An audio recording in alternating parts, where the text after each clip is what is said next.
Kraken med beds, drones, vehicle hangars, and a whole lot more on the horizon. Good evening and morning to you. As many of you might know, CIG went to Xi'An China for the Citizen Fancon there.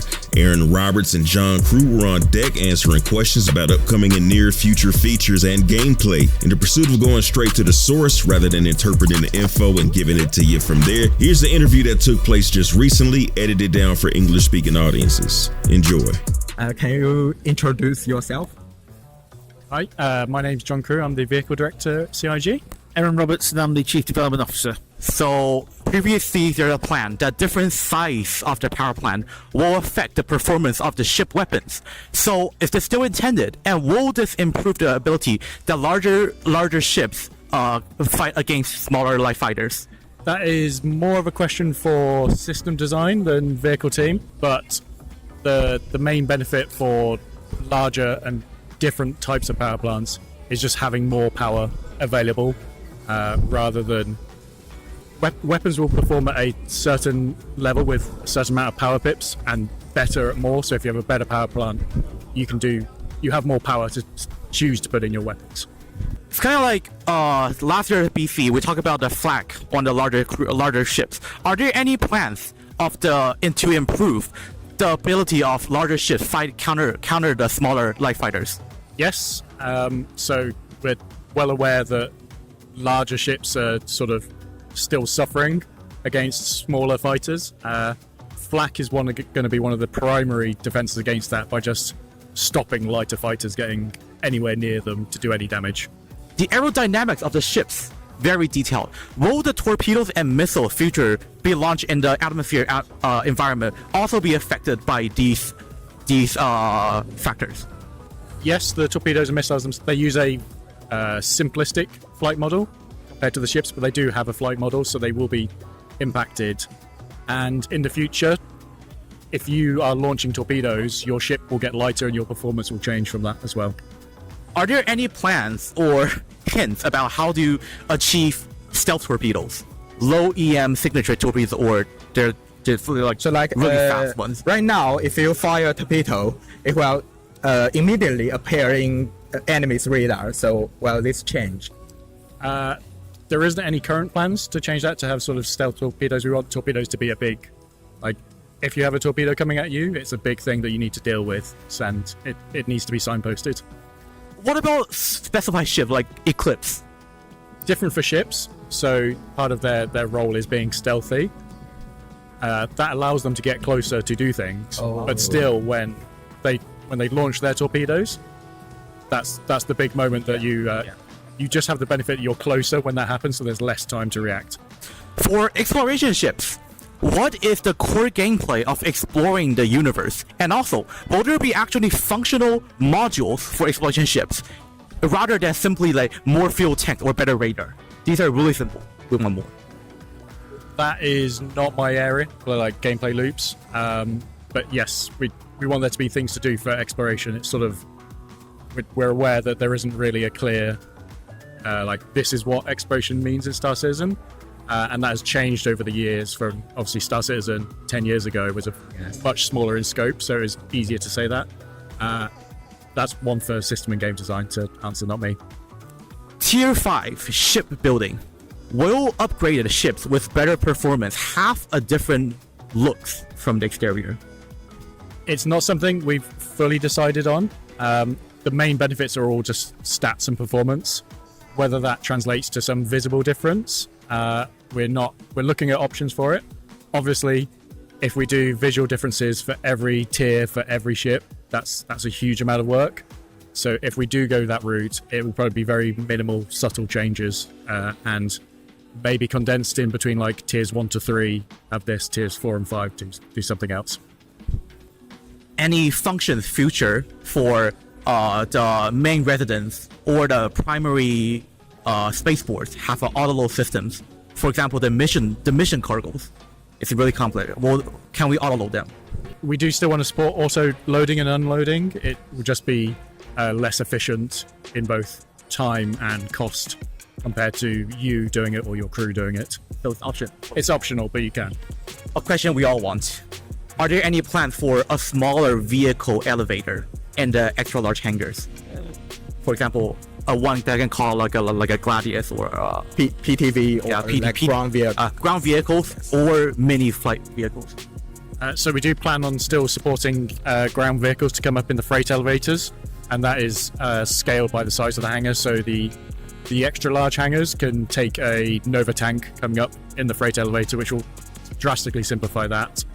As for multiple ships in a hangar, something that Chris has expressed wanting is essentially making your hangar to be slightly modular. So rather than every single hangar being landing pad, freight elevator, like medical access, there are some upgrade paths because that hangar is your hangar, allowing you to choose that. So whether that's like perhaps a smaller extra lift or other things, being able to customize your hangar a bit more. Are you have the ability to customize where we want to spawn a ship inside the hangar? For example, the left corner of the extra large hangar, and can we like display our ships in a hangar like on a cargo grid? For example, I want to decorate my 5 L22s to different corners of my hangar like that. Sort of ties into the last answer, that allowing hangar customization. Again, this not me deciding what goes in hangars, but there will be options like additional cargo areas, additional storage areas, so potentially yes. 2 questions, one really short.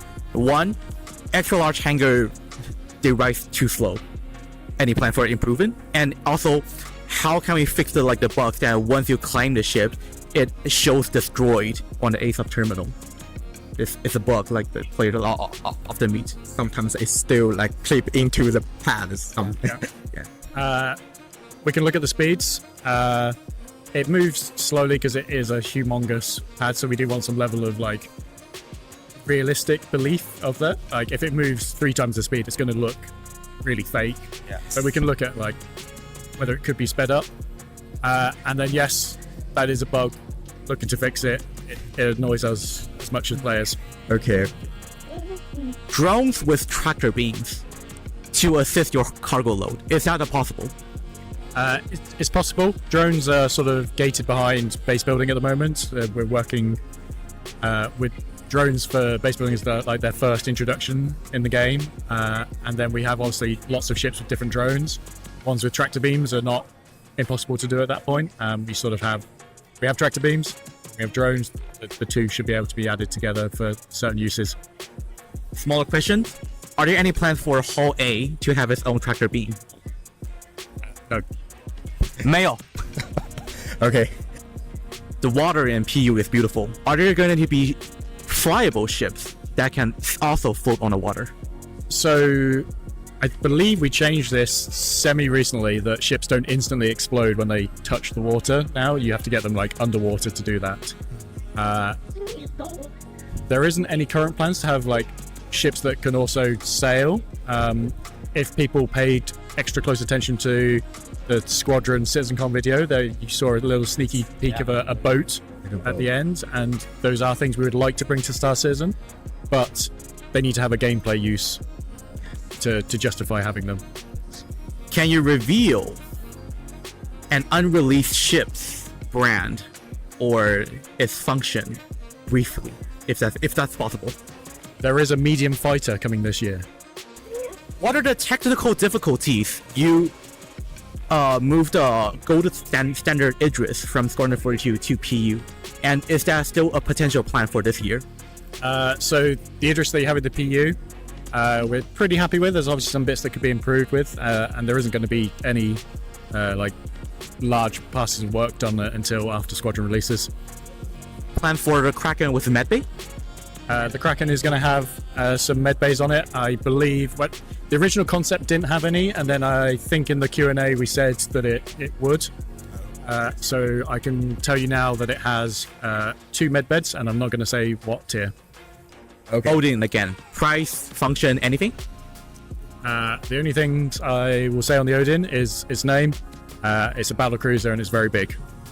What's the major technical difficulties for stopping the one ship crafting, for example, Carrack or the Clipper? So the reason we don't support crafting in those ships, now we have crafting in the game, is one thing we requested was the ability to craft items directly to your cargo grid rather than only within the machine. So if you take the Clipper, for example, its crafting machines at the top, its cargo bays at the bottom. If you have to go manually load all the cargo through the ship, it's a real pain to do. It's not fun to do. So we're waiting for the ability to craft to and from cargo grids, and then the vehicles will have them, because it's a much more enjoyable experience in a vehicle doing that. Are there any plans for restock of other supplies, for example, food, medical supplies, or medical gels on the capital ships or larger ships?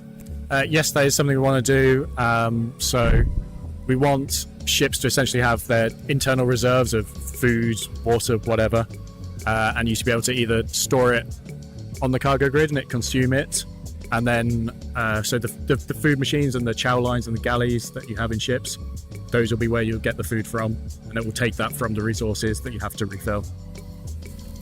Any plans for the separations of restocking ballistics ammos and torpedoes missiles?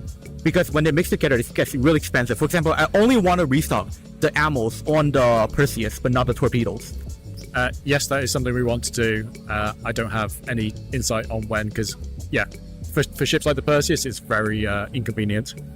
Any plans for larger Vandal ships in PU? Not capital. Not capital ones. Smaller ones. Smaller ones. Player drivable. No current plans, but expect to see more AI ones. Oh, really? Ships like F7C Ghost, the Vanguard Sentinel, they all have like hacker gameplay. Is that still a planned development, or they're just sheer low EM or EMPs? Not able to give an answer on that. We want them to be like these electronic warfare ships. So having EMP lower signatures is a good start. They almost certainly won't be able to hack as well as, say, a Legionnaire, because that's like a dedicated hacking and boarding ship. The hacking side, we still need to work out a few things internally on, like, we know what we're doing for Squadron with it. How that translates to Star Citizen is a different experience. So when we've done more on that, we can then look at the ships and how they will work. Actually, you're asking like the tracker from over there, the radar. How will it function in the future? So for the F7CR and things like the Terrapin, originally they just had a second larger radar that would help. With the radar that would help. With the radar changes, now we only support one radar per ship, so they lost like their second larger radar. What we plan for them to do is essentially have a modifier item on them, so their radar dish significantly boosts the functionality of the base radar in the ship, so you can still upgrade the radar in the ship, and then the modifier makes it even better. We really like the fleet commanding UI in Squadron on the Bengal bridge. Is there any plan that PU ships can also have this functionality, and how will it function if that's possible?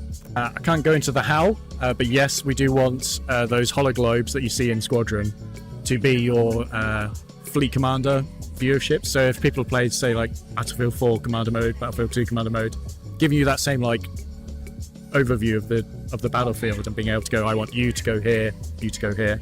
Stability of PU and low FPS, server FPS, are getting more serious as like we closer to 1.0. Are there any general plans on how to fix these issues? Yeah, I mean, there's lots of plans. So, number one is let's move from just server meshing to dynamic server meshing, which means that basically different areas are controlled by either a number of servers or a lot of different or a lot of different servers in one area and so forth.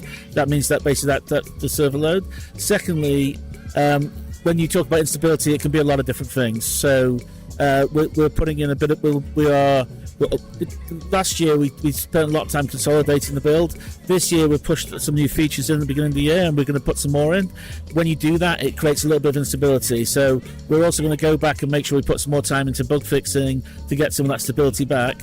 In terms of performance as well, the server meshing helps with all that kind of stuff. There's also a lot of optimizations we can do inside that system to get more players and a better frame rate as well. So there's lots of stuff we plan to do on that.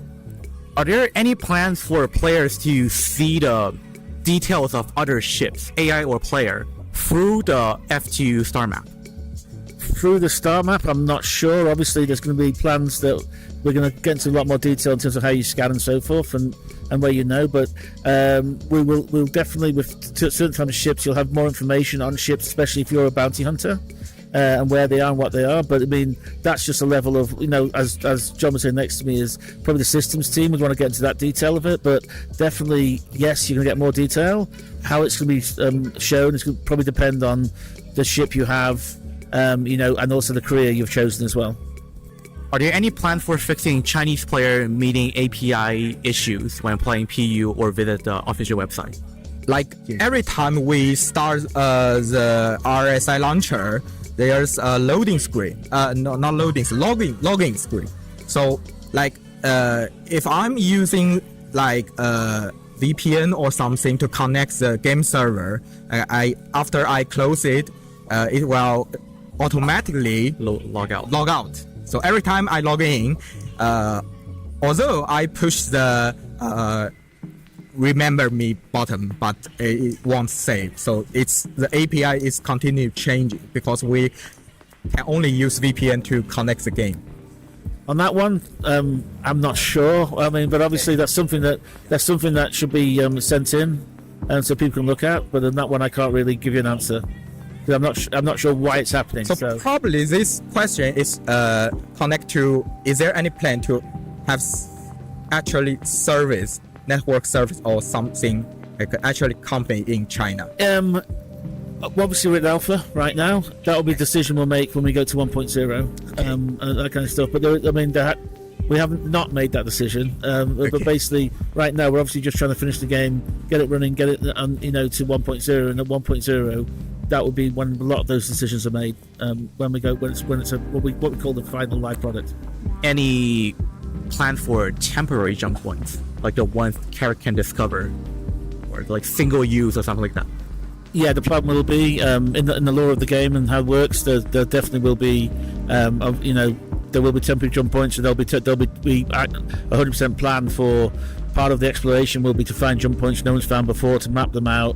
And if you're an explorer, that'll be when John was talking about the sort of stuff we expect explorers to do. That'll be it. So that is absolutely a plan. And I can't say too much more because that might give some stuff away. It may give you a new way into another system that you didn't have before. It may lead you to some place you haven't been before, but that's 100% the plan, yep. Environmental impact of Pyrostar itself, for example, like the EMP effect it deals to the ship, surely appear in the 4.0 evocati. Will this be re-added to the PU later? Yes. Where does the ring of the Pyro 4 goes to? In the lore, it got crashed, and there's it has rings in 4.0 PTU, like in this long period of time, but it suddenly get deleted before the 4.0 preview release, actually live release. I think, yeah, that's probably a question for Ian, but my guess would be, and it's a guess, so don't quote me, but is that basically we haven't, some of the systems we're still putting stuff in, so I guess that it'll have a nice return, but we're basically in a few versions time. So, but a lot of the systems are not complete yet. I mean, like a lot of our gameplay, we're still always working on it and making changes because we're still alpha, but that's the same for a lot of the physical assets as well. In fact, we go back through sometimes and change those up and make differences. So a lot of the original designs may be pulled out for a technical reason at a time, but then once we fix that technical reason, then they go in a later version.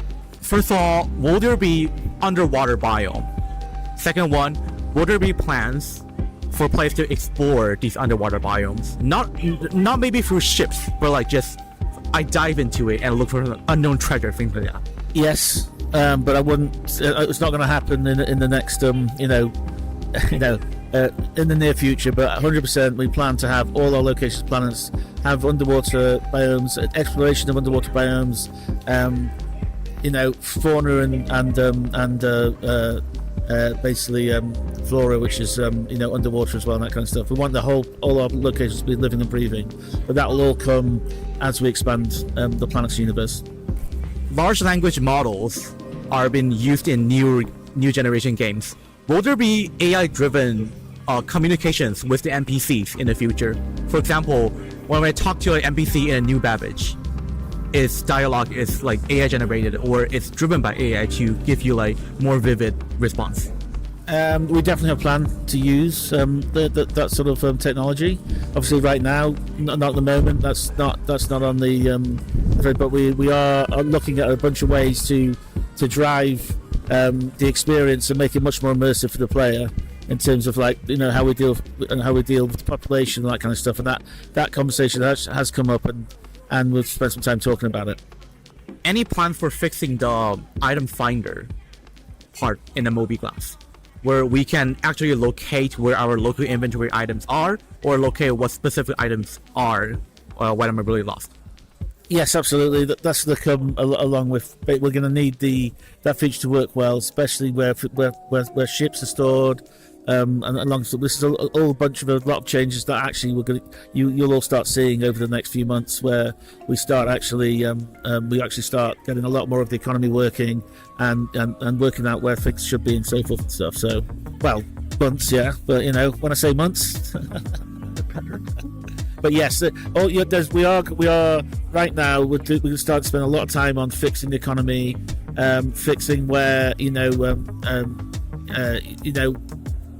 it for the player. So it's important that your ship's important. We want to make sure that we have to transfer the model over. Right now, people can smash a ship up and get it straight away and so forth.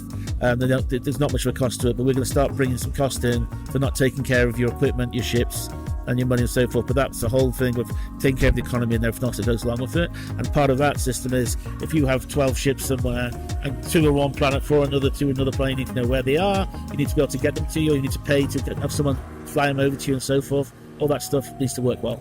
There's a ship that we all forgot, the Endeavor.